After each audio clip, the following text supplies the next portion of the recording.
Bonjour à tous, bienvenue pour ce tuto numéro 6 sur l'application Finalgo. Aujourd'hui, nous allons parler de tout ce qui est module financier, analyse financière du dossier. Alors, je vous propose de nous rendre tout de suite dans un dossier pour voir comment cela fonctionne. Donc, on va se rendre dans le module financier ici.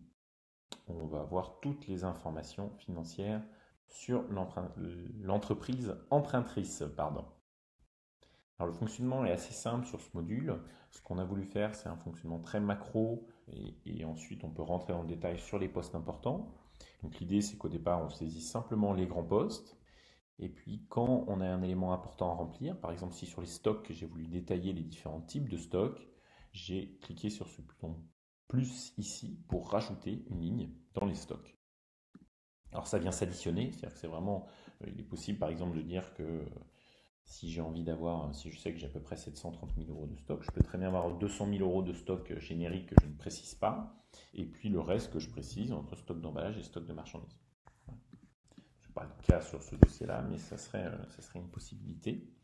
Donc c'est bien cette idée, hein, je détaille les postes qui sont importants, donc là par exemple au bilan, que les stocks qui sont importants sur ce dossier-là, donc je vais détailler pour voir un peu à quoi correspondent les stocks.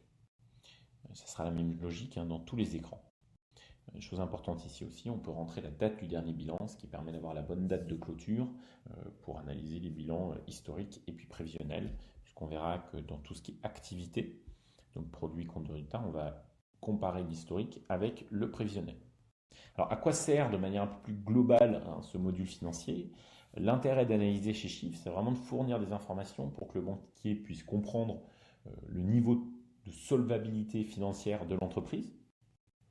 Donc, quel va être son niveau d'endettement, quels sont les grands postes de l'actif et du passif. Donc, ça va vraiment être tout ce qui est analyse bilancielle, hein, avec la compréhension des grands éléments d'actifs. Et puis, au niveau du passif, hein, tout ce qui est éléments liés aux capitaux propres, aux endettements, à l'endettement qui est en dessous. Et ensuite, vraiment de comprendre euh, la pérennité de l'activité. Donc, on va quand même un peu plus se focus sur tout ce qui est compte de résultats et activité de l'entreprise, pour comprendre est-ce que cette entreprise dégage du cash et est-ce qu'elle a la capacité pour rembourser est-ce que son activité hein, génère suffisamment de cash pour rembourser les emprunts en cours et surtout les emprunts futurs, tout en se conservant une certaine marge de manœuvre. Ça, on le verra avec l'analyse de la CAF, c'est-à-dire que le banquier lui va se dire, OK, ma CAF permet de rembourser mon emprunt, mais est-ce qu'on s'est gardé un matelas de sécurité s'il y a des aléas, si le prévisionnel n'est pas réalisé, si mon activité diminue un peu, est-ce que je ne vais pas être trop serré pour que je puisse rembourser la totalité de mon emprunt? Alors comment ça va se passer? On va commencer à remplir ici les produits avec une logique où on peut détailler hein, tout ce qui est production ou vente de marchandises.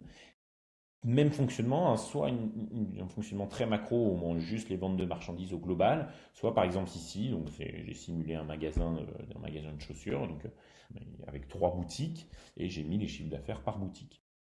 On peut, puisque là on travaille sur tout ce qui est historique et prévisionnel, venir ensuite propager. Donc là j'ai mis je ne l'ai pas utilisé, mais on peut mettre de 10% de croissance et puis le propager chaque année si on veut construire son prévisionnel directement dans l'outil. Alors ensuite, tout ce qui est compte de résultat, on va venir rentrer les grands agrégats, donc avec tout ce qui est consommation, achat de marchandises, les autres achats et charges externes, avec une structure, avec les grands éléments. Bon là, je l'ai rentré au global, hein, donc c'est toujours cette logique, hein. Ici, les autres achats et charges externes ne sont pas un poste très significatif euh, au compte de résultat, donc j'ai choisi de ne pas le détailler, mais je pourrais tout à fait venir le détailler et l'éclater entre les différents postes. Et ensuite, on va avoir tout ce qui est autres charges d'exploitation, avec des éléments importants ici, qui sont liés à la rémunération du personnel et à la rémunération du dirigeant. Chose importante, si on veut faire une certaine analyse ou mettre des commentaires pour expliquer certains postes ou l'évolution de certains postes auprès du banquier, il y a cette petite coche ici qui nous permet, quand on la coche, en fait, de venir activer dans commentaires un menu et on peut faire ses commentaires. Donc, pour par exemple parler du poste ou de l'évolution, donc croissance liée à. Enfin voilà, on peut taper les commentaires qu'on souhaite dans ce menu commentaires. Voilà, donc là j'ai commenté ça, mais je peux commencer les ventes de marchandises au global, hein, si j'ai envie. Voilà, on peut commenter un peu tout ce qu'on veut, hein. Voilà, c'est assez flexible. L'idée c'est de mettre en avant hein, les éléments importants pour pour le banquier.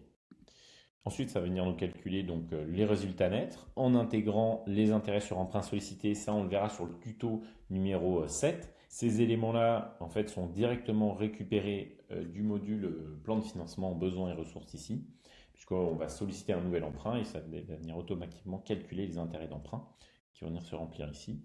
Et puis, on peut venir rajouter les intérêts sur emprunt s'il y a des prêts historiques en cours, ce que j'ai fait ici. Tous ces éléments-là vont nous permettre de calculer une CAF et de venir regarder une chose importante ici, en fait, la part de la CAF attribuée au remboursement des emprunts.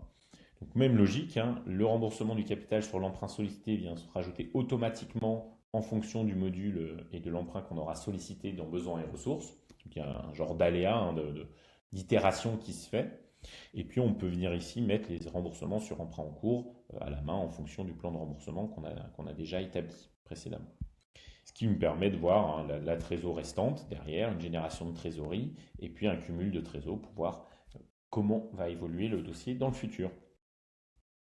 Même logique, hein, on peut bien sûr rajouter des commentaires ici si on veut, pour chaque ligne, hein, si on veut rajouter un commentaire, aucun problème, on peut rajouter ce commentaire. Voilà, c'est tout pour ce tuto sur l'analyse financière au sein de Finalgo. Le tuto suivant donc, va nous parler du plan de financement, donc c'est ce menu besoins en ressources qui est ici. Merci beaucoup d'avoir regardé cette vidéo et à très bientôt, très bonne fin de journée, au revoir.